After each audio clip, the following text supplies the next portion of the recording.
ഇന്ന് ഇപ്പോൾ 11:30-ക്ക് നാമനിർദ്ദേശ പത്രിക സമർപ്പിച്ചു. വടകരയിൽ നല്ല വിജയപ്രതീക്ഷയാണ്. കടുത്ത മത്സരം എന്ന് പറഞ്ഞാൽ മത്സരം എല്ലായിടത്തും മത്സരം തന്നെയാണ്. പക്ഷേ വടകരയിൽ ഇടതുപക്ഷ ജനാധിപത്യ മുന്നണി തുടക്കത്തിൽ തന്നെ ഞങ്ങൾ പറയുന്നുണ്ട്, വലിയ ഭൂരിപക്ഷത്തോടെ ഇടതുപക്ഷ ജനാധിപത്യ മുന്നണി വിജയിക്കുമെന്നാണ് തുടക്കത്തിൽ തന്നെ ഞങ്ങൾ പറയുന്നത്. ഇപ്പോഴും അതുതന്നെയാണ് അവസ്ഥ. പ്രചാരണമൊക്കെ ഇപ്പോൾ അവസാന ഘട്ടത്തിലേക്ക് എത്തുമ്പോൾ മാത്രമാണ് അടുത്തൊരു ഓളം എന്ന് മനസ്സിലാക്കാം. ഇപ്പോൾ ഞങ്ങൾ യഥാർത്ഥത്തിൽ ഇടതുപക്ഷ ജനാധിപത്യ മുന്നണി സ്ഥാനാർത്ഥികളെ പ്രഖ്യാപിച്ചതിന് ശേഷം എല്ലാ സ്ഥാനാർത്ഥികളും ജനങ്ങളെ കാണാൻ തുടങ്ങിയിരുന്നു.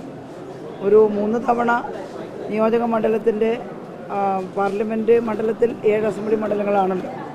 7 അസംബ്ലി മണ്ഡലങ്ങളിലും 2-3 തവണ പര്യടനം നടത്തിയിട്ടുണ്ട്. എല്ലാ സ്ഥലത്തും എത്തിയെന്ന് പറയാൻ പറ്റില്ല, കാരണം പാർലമെൻറ്റ് മണ്ഡലം വളരെ വിസ്തൃതമാണ്. എങ്കിലും കുറേയേറെ സ്ഥാപനങ്ങൾ, അതുപോലെ തന്നെ കുറേയേറെ പരിപാടികൾ ഇതൊക്കെ നടത്തി മണ്ഡലത്തിലാകെ ഞങ്ങൾ എത്തിച്ചേർന്നിട്ടുണ്ട്. വലിയ അനുകൂലമായിട്ടുള്ള പ്രതികരണമാണ് ജനങ്ങളിൽ നിന്നുണ്ടാവുന്നത്. സ്വീകരണ കേന്ദ്രങ്ങളിലെല്ലാം ധാരാളം സ്ത്രീകളും കുട്ടികളും പ്രായമുള്ളവരും എല്ലാം ഒരുപോലെ വളരെ ആവേശപൂർവ്വമായിട്ട് പങ്കെടുക്കുന്ന അവസ്ഥയാണ് ഉണ്ടായിട്ടുള്ളത്. എല്ലാ ഭാഗത്തു നിന്നും വളരെ അനുകൂലമായിട്ടുള്ള പ്രതികരണം ഉണ്ടാകുന്നുണ്ട് എന്നുള്ളത് തുടക്കത്തിലെ അങ്ങനെയാണ്. ഇപ്പോൾ അത് കൂടുതലായിട്ട് വർദ്ധിച്ചു വരുന്നതേ ഉള്ളൂ. സോഷ്യൽ മീഡിയ വഴി അപവാദ പ്രചരണം നടത്തുന്നത് പരാതി ഉയരുന്നല്ലോ. ഇപ്പോൾ അതേ രീതിയിൽ തന്നെ അതെ, ഞാനതിന് മറുപടി പറഞ്ഞതാണ്. അത്തരത്തിൽ വളരെ വൃത്തികെട്ട ചില പ്രയോഗങ്ങൾ കണ്ടപ്പോൾ പരാതി കൊടുത്തിട്ടുണ്ട്. എന്നാൽ ആ പരാതി നിയമപരമായിട്ട് നോക്കുന്നതിനോടൊപ്പം ജനങ്ങളുടെ ഒരു കോടതി ഉണ്ടല്ലോ, ജനങ്ങളാണ് ഇതെല്ലാം കാണുന്നത്. അതുകൊണ്ട് അത്തരം അപവാദ പ്രചരണങ്ങൾ വടകര പാർലമെൻറ്റ് നിയോജക മണ്ഡലത്തിലെ ജനങ്ങൾ കാണുന്നുണ്ട്. അവരതിനെ പ്രതികരിക്കും എന്നുള്ളതാണ് എൻ്റെ ഉറച്ച വിശ്വാസം. അതുകൊണ്ട് അങ്ങനെ അതെ, അത് ഞാനിപ്പോൾ എല്ലാ ദിവസവും ഈ നവമാധ്യമങ്ങൾ കാണുന്നില്ലല്ലോ. സ്ഥാനാർത്ഥി എന്നുള്ള നിലയിൽ ഞങ്ങളുടെ ആളുകൾ അത് വാച്ച് ചെയ്യുന്നുണ്ട്. എന്നോട് അതിന് ശേഷം പറഞ്ഞിട്ടില്ല.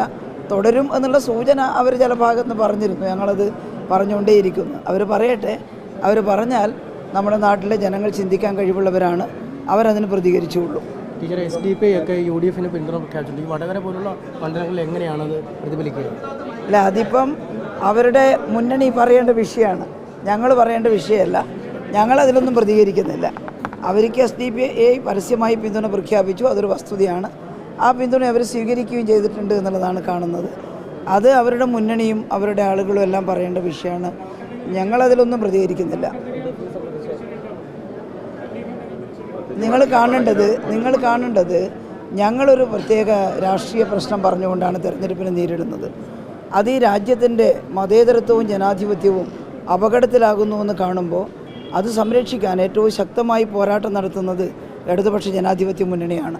ജനങ്ങളോട് ഞങ്ങൾ പറയുന്ന പ്രധാനപ്പെട്ട വിഷയം അതാണ്. ഈ രാജ്യത്തിൻ്റെ പാർലമെൻറ്റിലേക്ക് നടക്കുന്ന തെരഞ്ഞെടുപ്പിൽ ഇടതുപക്ഷ ജനാധിപത്യ മുന്നണിയുടെ സ്ഥാനാർത്ഥികളെ വിജയിപ്പിക്കാൻ ഞങ്ങൾ പറയുന്നത് പാർലമെൻറ്റിൽ മതേതരത്വത്തിനും ജനാധിപത്യത്തിനും വേണ്ടി ശക്തമായി വാദിക്കാനാണ്. ഒപ്പം കേരളത്തിൻ്റെ അവകാശങ്ങൾക്ക് വേണ്ടി വാദിക്കാനാണ്. അതിൻ്റെ കൂടെ വടകര പാർലമെൻറ്റ് മണ്ഡലത്തിൻ്റെ വികസന സ്വപ്നങ്ങൾ അത് വളരെ വലുതാണ്. ജനങ്ങൾ ഒരുപാട് അഭിപ്രായങ്ങൾ പറയുന്നുണ്ട്. ആ വികസനത്തിൻ്റെ കൂടെ നിൽക്കുന്നതിന് വേണ്ടിയാണ്. അപ്പോൾ അങ്ങനെ ഞങ്ങൾ തീരുമാനിച്ച് ജനങ്ങളുടെ അടുത്ത് വരുമ്പോൾ അവരുടെ കൂട്ടത്തിൽ ആര് ചേരുന്നു, അവരെന്താണ് പറയുന്നത്, അതൊരു വിഷയമല്ല. ഞങ്ങൾ പറയുന്ന കാര്യങ്ങൾ ജനങ്ങൾ അംഗീകരിക്കുന്നുണ്ട് എന്നാണ് ഞങ്ങൾക്ക് മനസ്സിലാവുന്നത്.